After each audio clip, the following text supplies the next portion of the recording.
Hello friends, कैसे हैं आप सब। उम्मीद है आप सब जहाँ भी होंगे ठीक होंगे। एक स्त्री की दिल छू लेने वाली कहानी, नई सुबह। उम्मीद है आप सबको बहुत पसंद आएगी। बदजात औरत, शर्म नहीं आती तुझे मुझे मना करते हुए।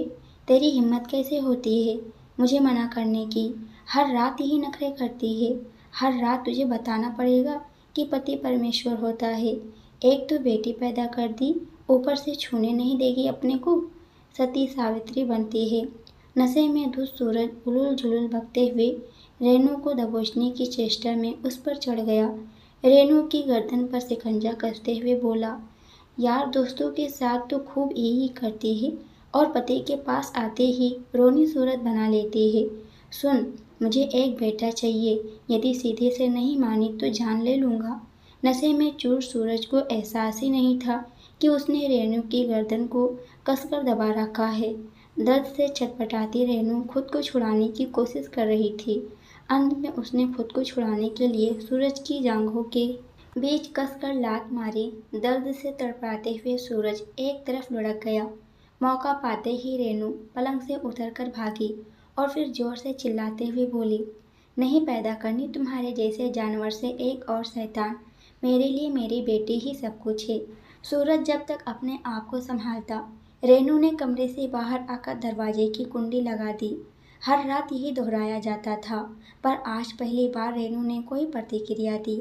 मगर अब उसे डर लग रहा था, न सिर्फ अपने लिए बल्कि अपनी 4 साल की नन्ही बिटिया के लिए भी। फिर क्या करे क्या नहीं की मानो स्थिति से उभरते हुए उसने तुरंत घर छोड़ने का फैसला ले लिया। उसने एक ऐसा फैसला ले लिया जिसका अंजाम वो खुद भी नहीं जानती थी, पर इतना जरूर था कि इससे बुरा तो भविष्य नहीं होगा। रेणु ने जल्दी जल्दी अलमारी में छिपा कर रखे रुपये निकाले और फिर नन्ही गुड़िया को शॉल से ढककर घर से बाहर निकल गई। निकलते वक्त उसकी आंखों में आंसू आ गए, पर उसने पीछे मुड़कर नहीं देखा। वो घर जिसमें उसने 8 से 9 साल गुजार दिए थे, कभी अपना हो ही नहीं पाया। जनवरी की कड़ाके की ठंड और सन्नाटे में डूबी सड़क ने उसे ठंड से ज़्यादा डर से कपा दिया। पर अब वापस जाने का मतलब था अपनी जान गंवाना, क्योंकि आज की उसकी प्रतिक्रिया ने पति के पौरुष को, उसके आह को चोट पहुंचाई है और इसके लिए वो उसे कभी माफ़ नहीं करेगा। यही सोचते हुए रेणु ने कदम आगे बढ़ा दिए, पर कहाँ जाए, कैसे जाए, सवाल निरंतर उसके मन में चल रहे थे। नन्ही सी गुड़िया उसके गले से चिपकी हुई ठंड से काँप रही थी। पास पड़ोस के किसी घर में जाकर वो तमाशा नहीं बनाना चाहती थी। ऑटो या किसी अन्य सवारी की तलाश में वो मुख्य सड़क तक आ चुकी थी, पर कहीं कोई नहीं था। अचानक उसे किसी का ख्याल आया कि शायद इस मुसीबत की घड़ी में वो उसकी मदद करे। पर क्या उन्हें उसकी याद होगी?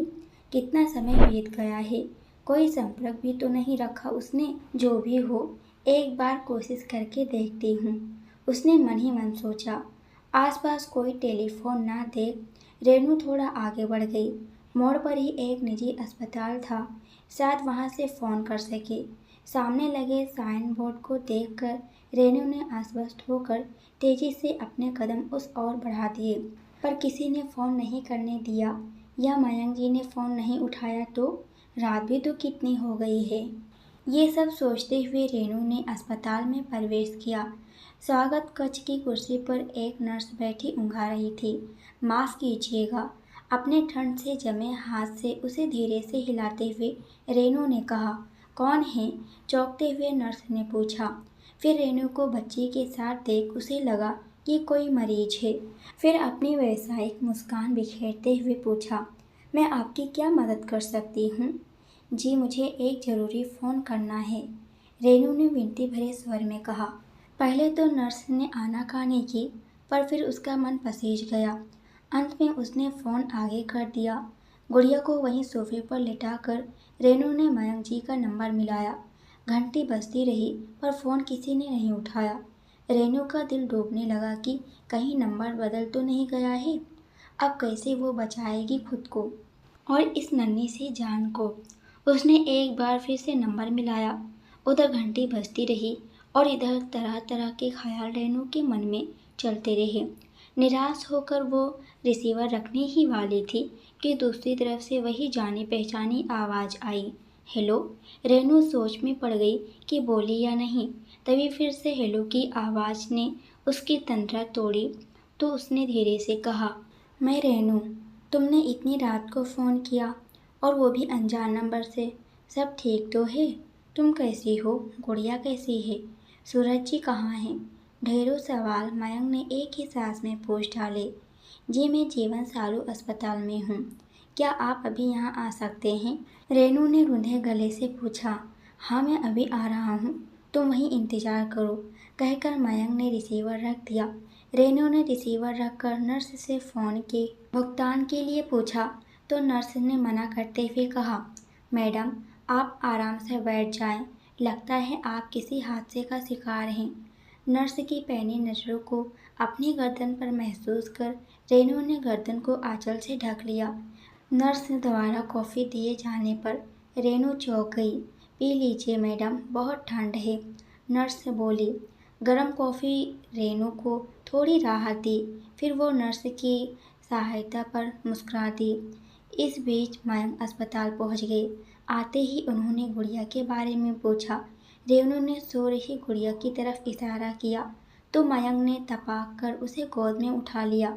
नर्स ने धीरे से मयंक को बताया कि संभालिए, किसी ने रेनू के साथ दुर्व्यवहार किया है क्योंकि इनके गले पर नीला निशान पड़ा है। नर्स को धन्यवाद देते हुए मयंक ने गुड़िया को और कसकर चिपका लिया। बाहर निकलते ही रेनू ठंड से कांप उठी।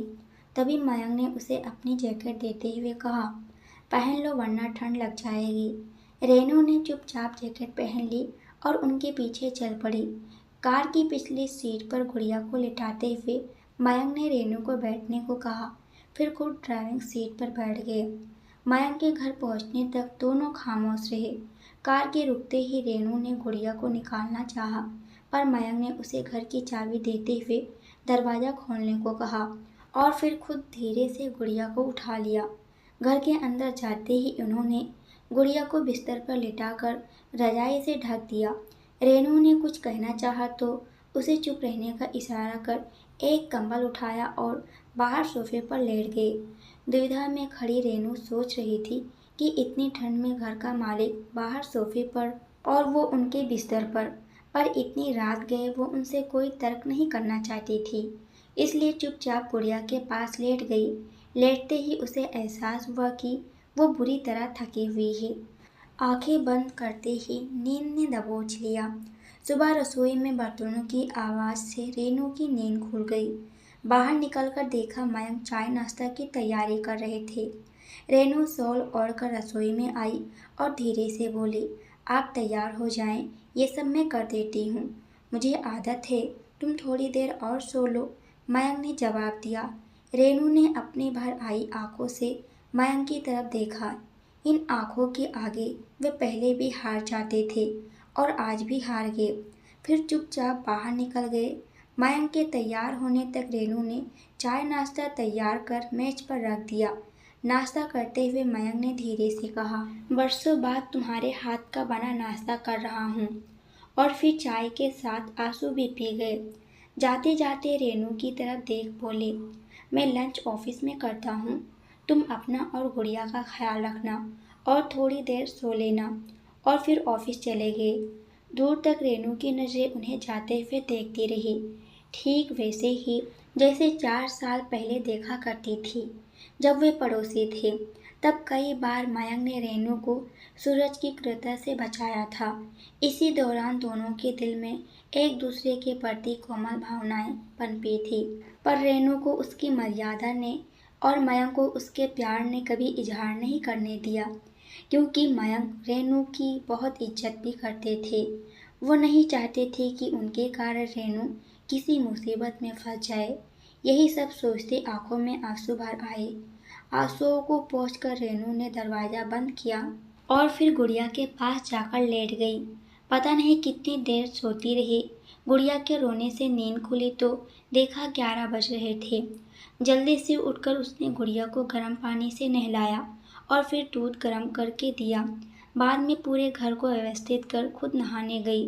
पहनने को कुछ नहीं मिला तो संकुचाते हुए मयंक की अलमारी से उनका ट्रैक सूट निकाल कर पहन लिया और फिर टीवी चालू कर दिया। मयंक ऑफिस तो चले गए थे, पर नन्ही गुड़िया और रेनू का ख्याल उन्हें बार बार आ रहा था।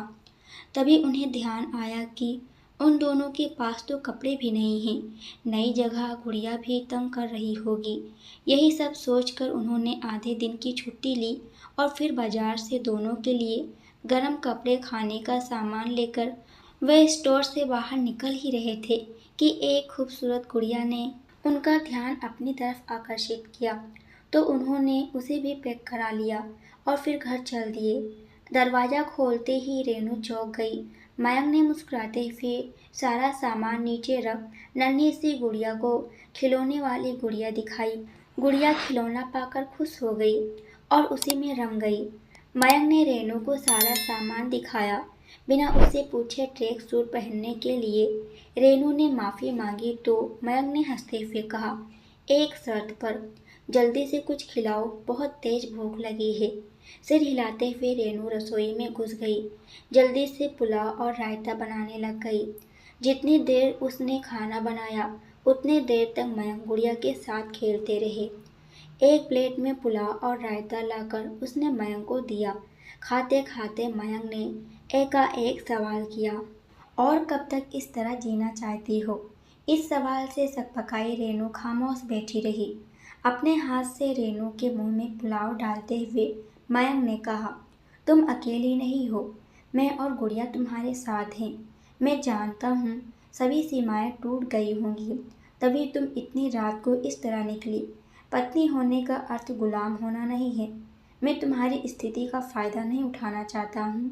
तुम जहाँ जाना चाहो मैं तुम्हें वहाँ सुरक्षित पहुँचा दूँगा, पर अब उस नर्क से निकलो। मयंक जानते थे रेनू का अपना कहने को कोई नहीं है इस दुनिया में, वरना वो कब की इस नर्क से निकल गई होती।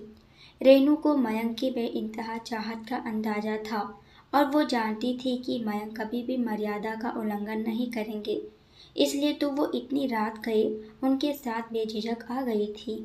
सूरज मुझे इतनी आसानी से नहीं छोड़ेंगे, सिसकते हुए रेनू ने कहा, और फिर पिछली रात घटी घटना की पूरी जानकारी मयंक को दे दी।